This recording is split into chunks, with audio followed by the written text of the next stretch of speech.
From the Campione Law Studios in the heart of Duval County, Florida, this is the unofficial Jacksonville Jaguars podcast. Your host, Seth Studer.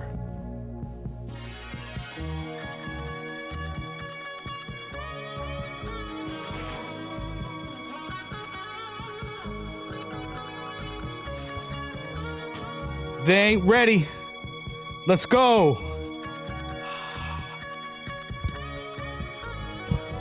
Woo!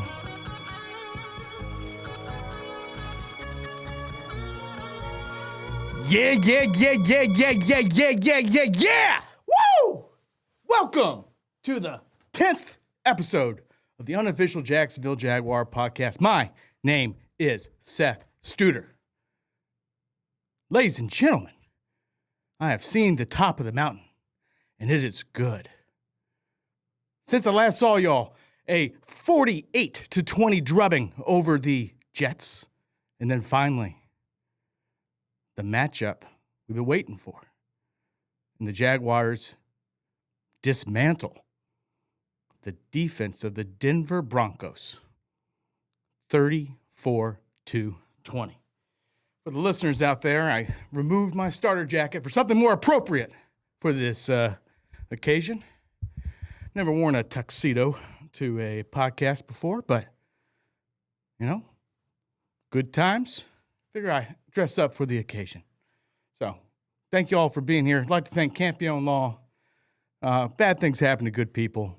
Give us a shout. We'd be happy to help you out. Special thanks to Campione Law for helping putting this thing on. Woo! Ladies and gentlemen, where to start?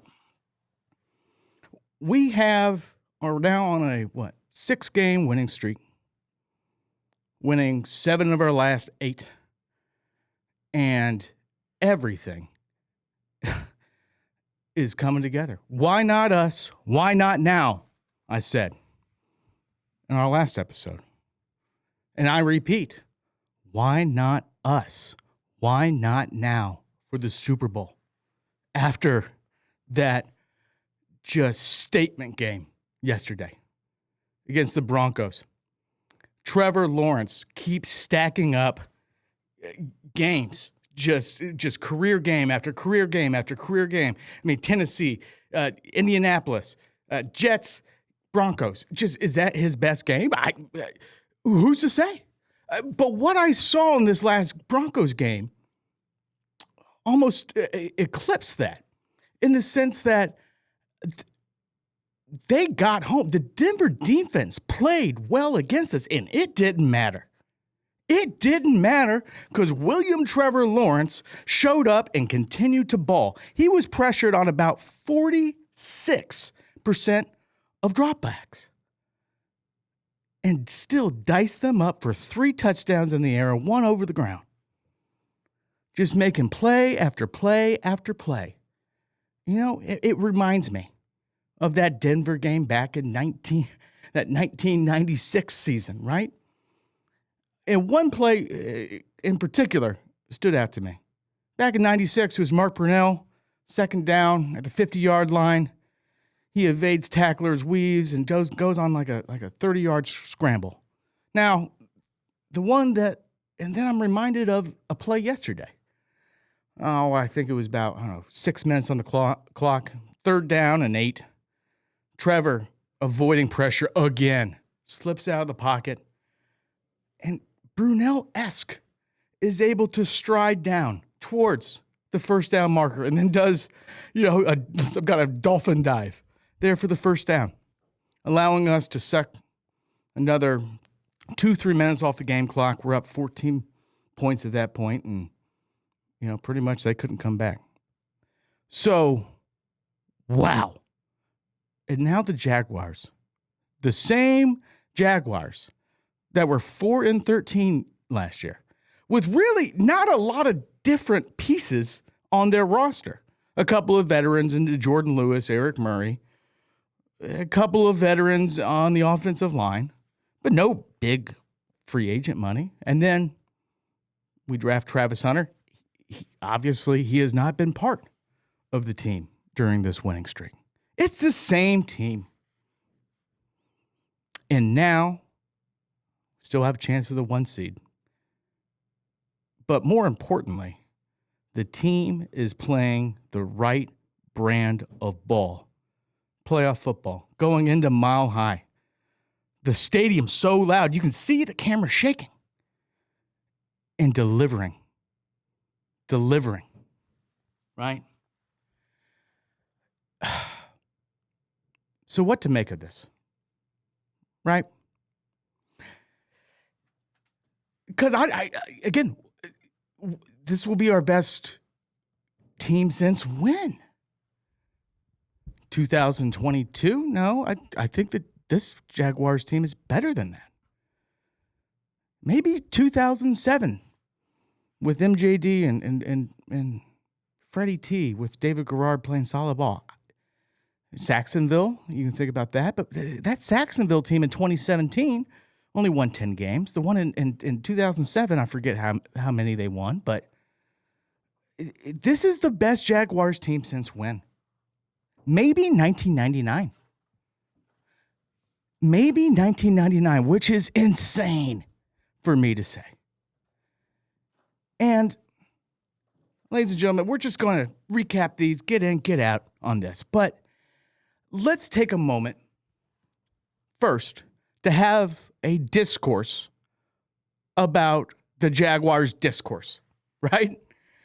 Jaguars social media on Friday before the game, I think, posted a nice sizzle reel of all the, national media haters dismissing the Jaguars. I remember Kevin Wilde saying, nobody cares about the Jaguars. I had Bill Simmons on there, Greg Jennings, some poor Broncos fan who got roped into that. And so these skeptics, right, these haters, they really don't bother me because they're not being malicious. It's because they're behind. They're behind.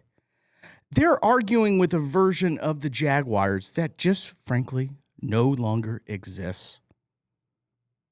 There's a reason that change is sometimes uncomfortable, even when the evidence is right in front of you. You know, the human brain's not built to update quickly, right? It's built to protect patterns. Once a belief forms, it holds, right? Assumptions, reflexes. I think neuroscientists call this neural inertia. The pattern exists, and the more energy it takes once that pattern does not exist to get rid of that hardwiring in your brain. And for the Jacksonville Jaguars, there's been 20 years of garbage rewritten and written in stone in our DNA, right? And even with the bye, when we're going into the bye, 5-4, whatever?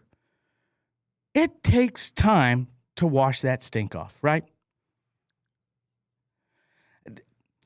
How do you change the nature of how you are perceived once the league has already decided what you are? And that's what the Jaguars fans have been dealing with, right? Because perception doesn't move on the highlights. It moves on repetition. And now that repetition and those assumptions are being challenged to the very same haters and dismissers of the Jaguars mere weeks ago, right? Right now, the Jags are 11-4, objectively, on paper, on film, in December. And yet, the conversation still hesitates. Are they for real? Let's see this one more time in the playoffs. Who have they really beaten? We heard that after the Jets win. These are not analytical questions. These are psychological ones. The NFL, and we spent 2 decades wiring the perception of the Jaguars to be a doormat, right? And whenever they come on, it's a fluke, a punchline, right? And time after time, the Jaguars have proven the haters right. Think about it. After 2017, the Jacksonville year, 2018, they implode. 2022, after division loss against the Chiefs, they come out and have a good record and don't even win the division, don't even make the playoffs in 23. Rewiring that is hard. Not because the evidence of the Jaguars being good is weak. It's because the old pattern was really strong. And it's not just the media. It's Jaguars fans too, right? Because we've lived through these illusions too. Hot starts have collapsed. Seasons that felt real until November arrived, and then we collapsed. So when our brain sees 11-4, it doesn't celebrate immediately. It's taken time to take hold.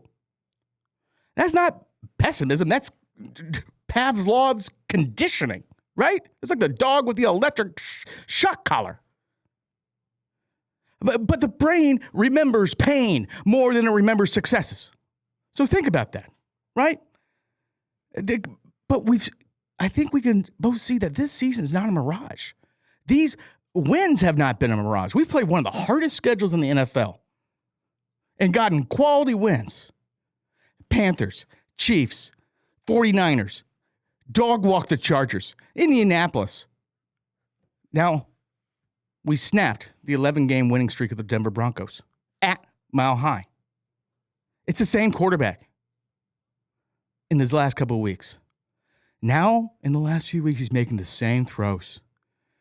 It gets the same looks, the same coverages, beating different types of defenses in different environments with the same result every time, which is a massive Jaguars victory. This is not an illusion. This is who the Jaguars are now. So you want respect? Cool, whatever. It ain't coming, like Liam Cohen said. It ain't coming. But forgive. Give some grace to the haters out there. Throw some mercy towards them because they're not used to this. Liam Cohen and the Jaguars have essentially Control-Alt-Deleted the perception of the Jaguars in the NFL. System reboot in task, right? And you can see the commentators of them. I guess they're good. Are they contenders? Maybe. I don't know how I don't know how to react. Jaguars bad. Much alter programming. And so, listen. Respect ain't gonna come. Right? It's gonna take some time to wash off that stink. So get it out of your heads, right? And I think the team and the message to the team has been so genius by Liam Cohen. Now I understand the fans getting upset because, like I love the Jaguars, you all love the Jaguars too. And to see them being so easily dismissed, it hurts. It hurts. But give them grace, right? Meanwhile, the team doesn't have to give anyone grace, and they're better for it. You heard maybe snippets of the entrance tunnel to the Jaguars game. Well, Trevor Lawrence is going, "Hey, I've heard a lot about this defense. I don't give a shit. We're gonna, kick their ass." Right? Liam Cohen taking any slight, like he's like Pride Michael Jordan, and I took that personally. Saying, back, Sean Payton said something about small market, and Cohen says at the presser, I'm just thankful that a small market team can come into Mile High and deliver. It's so petty. I love it. And then the most interesting comment came from Trayvon Walker, who said, essentially, a question about bandwagon fans. People who wanted, it's like, I don't want the fucking bandwagon fans, right? It's just us and everybody else. Whoo! I love that. Yeah. Because that's how they've been treated, right? Now, I can give them mercy. I can forgive them.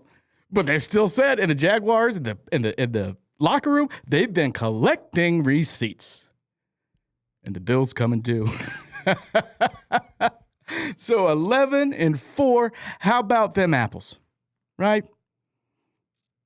Broncos played good football, I thought, yesterday. Jaguars just played better football. And ladies and gentlemen, remember, I haven't seen you all since the 48-20 surgical dismantling of the New York Jets, right? Where Trevor Lawrence had an historic game. 330 yards, 5 touchdowns on the air, 50 yards rushing, and a rushing touchdown. Historic. No one had ever done 5 touchdowns, 50 yards rushing, and a rushing touchdown. Right? And what did you hear for that next week? Well, it was against the Jets. Yo, like, no one's hung up almost a 50 burger on that. Right? And just that disrespect kept coming in this last week. Jaguars locker room kept eating it up. And prove it again. Prove it in Ohio, then we'll have a conversation. Yeah, what now, nerds? What now, y'all? What now? And so now we sit still only 1 game ahead of the Texans. And no need, I mean, I'm wearing my tuxedo to celebrate, but no need to throw the whole party, right? Because we still have a little bit of business. At home against the Colts. Away at Indianapolis. And finally close it out at home against the Titans. But the 1 seed's at play. Granted, that was made a lot more difficult by the Broncos' win over the Packers and the Patriots' win over the Ravens last night. It's out of our hands. 1 seed, 2 seed, 3 seed, 4 seed, 5 seed, 6. I don't really care at this point because I'm seeing a team that I've loved turn it around with the same roster from 14-3 to now 11-4. Wow. And how could that be? How could they do this? How could Trevor Lawrence finally flip a switch and start playing like that? Well, like I told you all about it last episode. It takes time to learn a playbook. And you can see Liam Cohen just scheming these things up. And Trevor finally gets it. He's awake. He's alive. And he's dangerous. He is dangerous. And every team should fear the Jaguars come playoffs. 100%. And now I had said the question last time, why not now? Why not us? Why not now? Why not Super Bowl? Why not 1 seed? Right? Now after that win, the Jaguars have proved it to themselves that they can beat the AFC, one of the number 1 seed in the AFC at the time, the Denver Broncos, at Mile High. So, come what may. But we can always look back on this season. And only 1 team hoists the Lombardi, right? Only 1 team is the Super Bowl champion. And that's likely not going to be the Jaguars. But now, it very well could be. Which is something I'm grappling with myself. And that's not being too high on my own supply. I mean, look at the scoring that this offense has done. Right? 34 on the Broncos, 48 on the Jets. I mean, winning by double digits easily. 25-3 against the Titans. Essentially mailed in that second half. 30-something to like 6 against the Chargers. What's going on? What's going on is, and you got to give credit where credit's due. Shad Khan had a choice to make. Y'all remember that choice? The choice was this, and it's easy to remember to forget this. Liam Cohen came up for an interview. We offered him the job.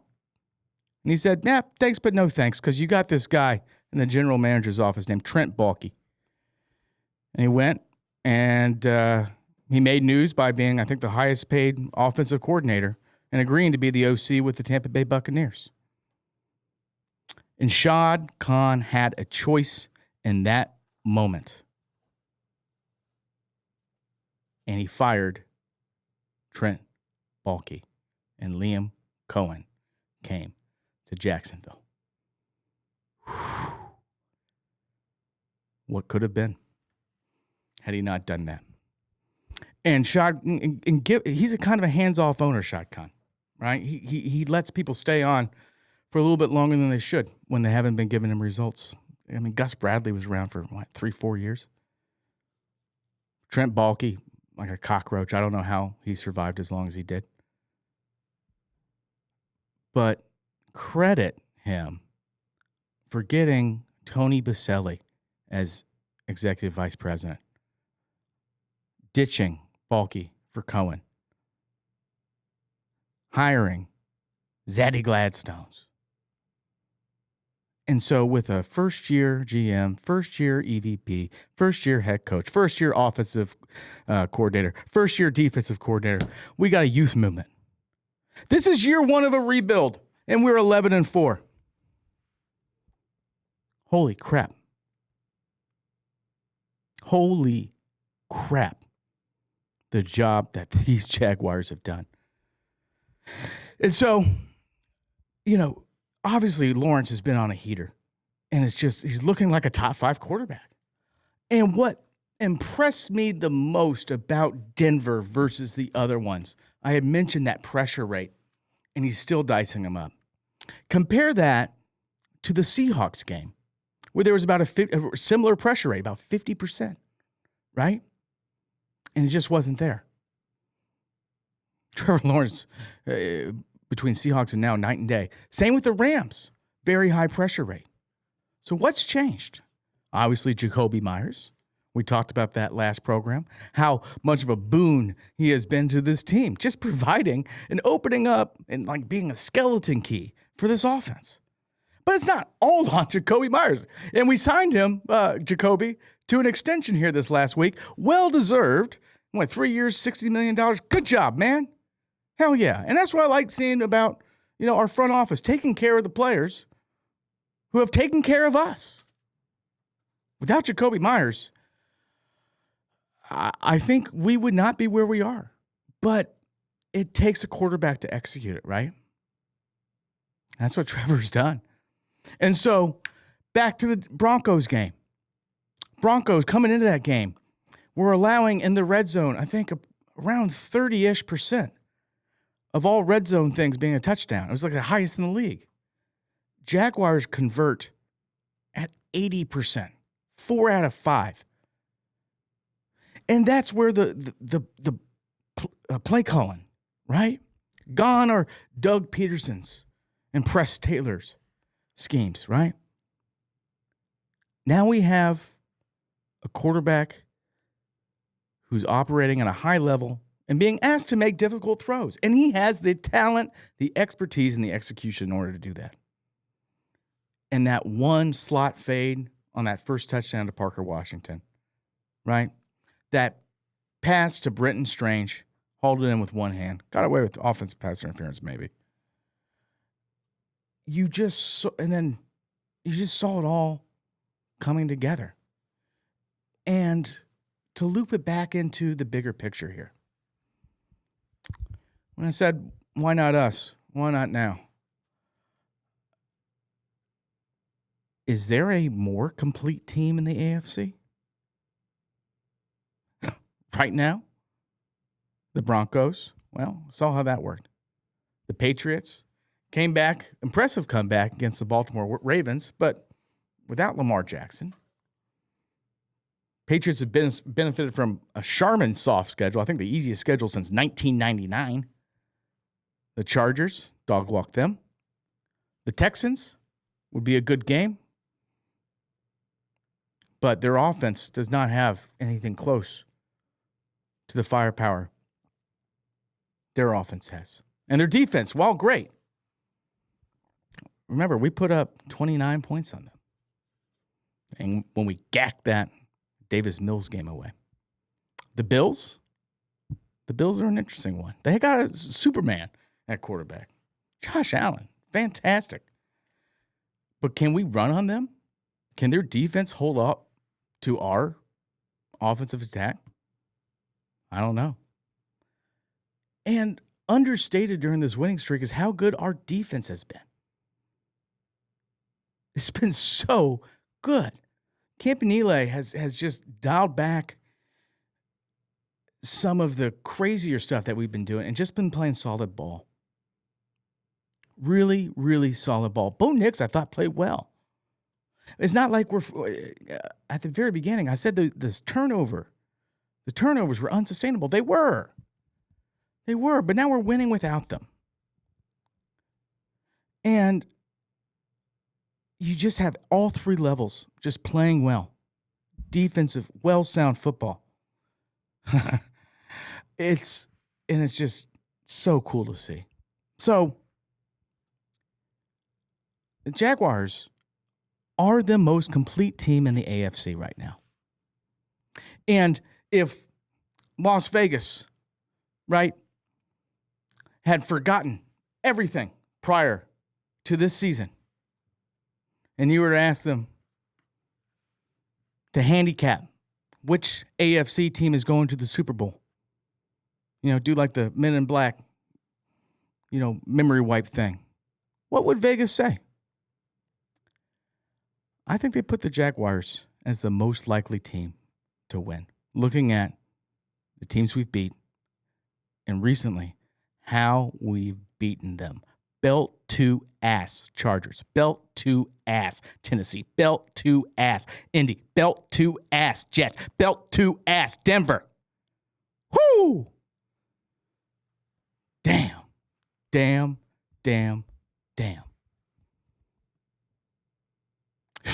I mean, it's a Trevor Lawrence story. It was also a Trevor Etienne story, right? Travis Etienne, sorry. Catching 3 touchdowns against the Jets. Another touchdown against the Broncos. It's a Parker Washington story with like 92 yards after receptions against the Broncos. That one catch, little out route, and just caught it with Surtain and Hufanga coming down and just, bam, got vertical. Turned into like a 61-yard gain. Balling out of his mind. Brian Thomas Jr. showed up. Jacoby Myers doing what he's been doing. Britton Strange, boy. I mean, I was all broken up when Evan Ingram left a little bit. But Strange is such a better blocker and is so much improved. He is such an addition. So, ladies and gentlemen, at this point, we have about a 12% chance of getting the 1 seed. It requires help. Another loss from the Broncos. Another loss from the Patriots. But I don't really care right now because we are beating every team in sight. Right down the board. Right? 2 more games left. We'll see what happens. But and seriously, let's think about this. Let's game this out. Let's say the Jaguars lose their first playoff game. That would suck. That would suck tremendously based on what we've seen from them in the last several weeks. However, any sober-minded individual taking this team at the beginning and seeing what Trevor's produced, right? Going, why are they paying him $55 million a year? Well, you're starting to see why right now. He is a $55 million a year quarterback right now. Certainly not Tua Tagovailoa, right? All that stink. It takes time to wash off, but we're finally starting to smell like roses. And so let's say we exit, right? Would you have taken this season? 100 times out of 100, the answer is yes. However, an objective look at this team suggests that if they continue to play the way that they have been playing, why not the Lombardi? Why not the whole shebang? Whew. Because the AFC is wide open. No Mahomes, no Lamar Jackson, right? No Joe Burrow. We're a narrative-driven country. And everybody just hasn't been able to figure this thing out yet for the Jaguars. The story doesn't make sense. But again, it makes sense to me. good start, winning in spite of your quarterback for a lot of games, come back after the bye week, and that superior coaching finally coming to form. It's been so great to witness. Ladies and gentlemen, we'll be right back here for the Claws of History. Don't go anywhere. Ladies and gentlemen, welcome back to the 10th episode of the unofficial Jacksonville Jaguars podcast. My name is Seth Studer. Thank you very much for tuning in. This is a reminder that Campion Law, my employer, where I'm an attorney. Thank you for sponsoring this. Let me rant and rave in front of y'all. You know, when something, get in a car accident, you don't know what to do. You're hurting. It's not your fault. Where do you go? Give us a call. We'd be happy to help you out. It's time for our Claws of History segment, where we look into the past and we try to find a nugget, a story that can help the Jaguars see into the future. And on this episode's Claws of History takes us home to United States of America just before the Second World War. And during the most pivotal moment of the war in the Pacific, the Battle of Midway. There's a moment, citizens of Duval, that the world realized it's misjudged you. When preparation stops being a theory and starts rewriting the map. For weeks, the Jaguars have been building quietly, deliberately, while the rest of the league talked itself into believing that the Jaguars winning was temporary, right? But yesterday, I think the belief ended. I think reality is starting to set in. Because this was not a test. This was not a warning. This was reality. For the last month, we've been fighting. And just not fighting, we've been mobilizing, right? We've been taking our troops, right, and deploying them out for beatdown after beatdown. You know, this is not like a campaign. This is right before World War II. The arsenal of democracy, Rosie the Riveter, right? All the industrial might of America ramping up and making weapons of war, right? Smokestacks, steelworks, assembly lines. And you can feel it. The offense tightening, the protection sealing, the rhythm of the offense sharpening. Something industrial has been being built on the banks of the St. Johns River here in the last 6 weeks. You know, and we saw that power and might on full display against the New York Jets at home. That wasn't a game. That was a christening. 48 points. 6 total touchdowns. It's not a box score. That's a launch sequence. When the scoreboard hit 48, it felt like one of those, big carriers coming off of the sliding in out into sea for its first berth, right? We're looking at a reflection and going, my God, what have we built? And history tells us something important. The ships don't win wars by just existing, right? They win wars by meeting the enemy and defeating the enemy. So after Pearl Harbor, in the June month, I think June 6, 1942, the Japanese fleet sailed east. They were undefeated, confident, untouchable. Kind of like an 11-game winning streak by a certain team in the Mountain Time Zone. For 6 months, the Japanese had rampaged across the Pacific, Hong Kong, Singapore, the Philippines. They believed that the ocean and the Pacific belonged to them. And they were about to make a certain move on Midway Island.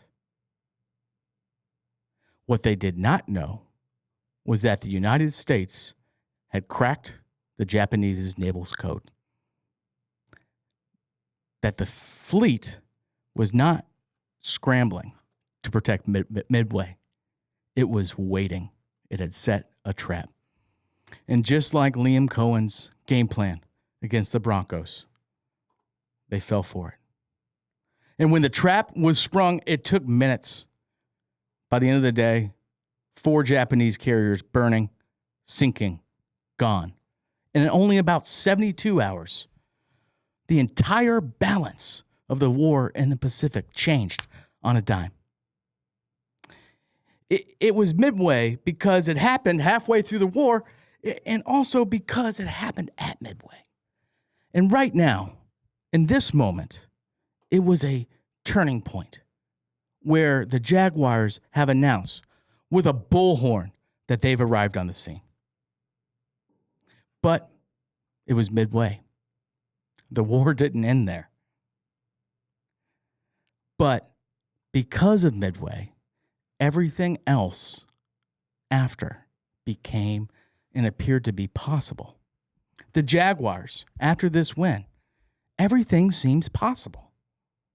They went into thin air, into Mile High against that raucous crowd.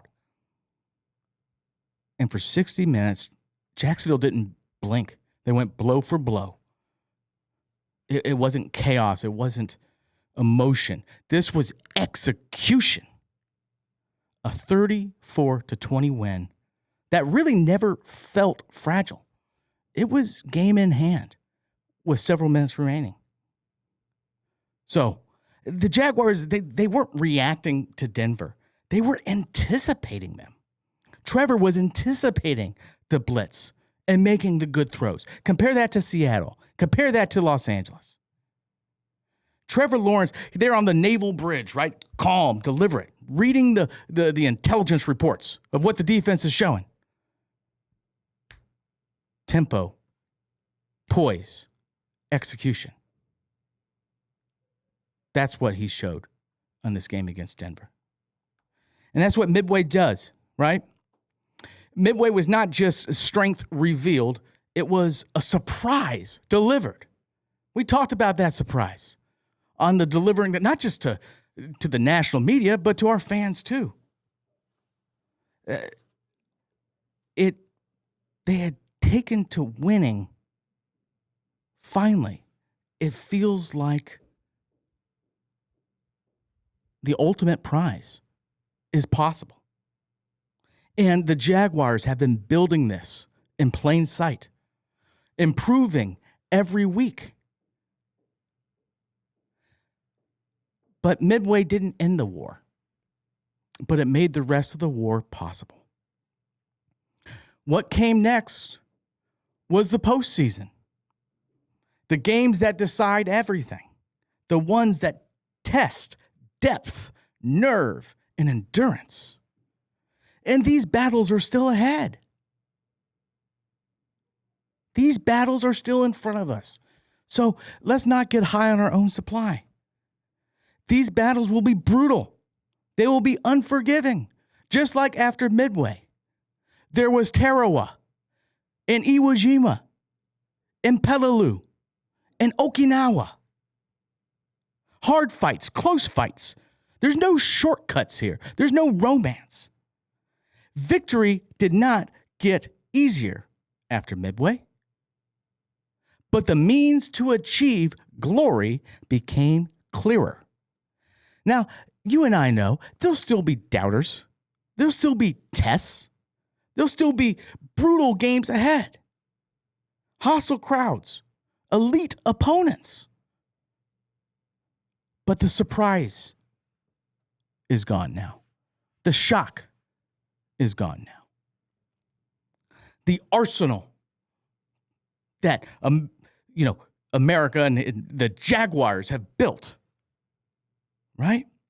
It's done its job. These last 5 games before Denver, that was the production line. That was the launch. Denver was Midway. The initiative had changed hands.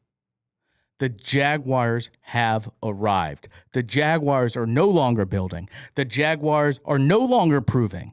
And now history demands payment. Can the Jaguars pay the price required for the ultimate victory for a Super Bowl? Time will tell. We shall see. Ladies and gentlemen, that concludes the Claws of History in this week's episode of the Unofficial Jacksonville Jaguars podcast. Damn, it feels good. Remember, buy uninsured motorist coverage. A lot of jackasses be driving about with crappy coverage. You don't want to get hit from one of them, because if so, what protection do you have? That's where uninsured motorist comes in. So that's it for me. Seth Studer here at Campione Law. 2 more games to go. Playoffs. We'll see you in 2 weeks.